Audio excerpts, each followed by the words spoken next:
Hi, I'm Scott Wood from Kruse, and my event is called Wind Bowling.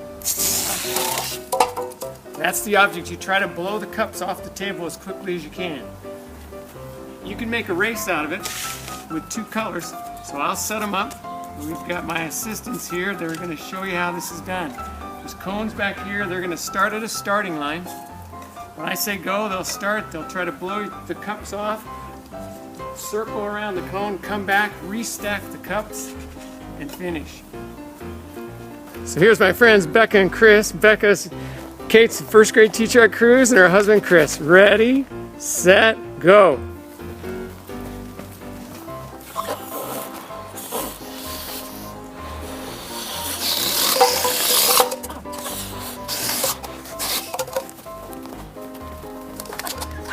I crushed my cup.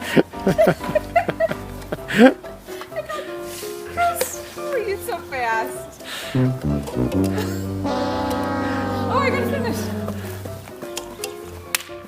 Okay, and that's wind bowling. Have fun with it.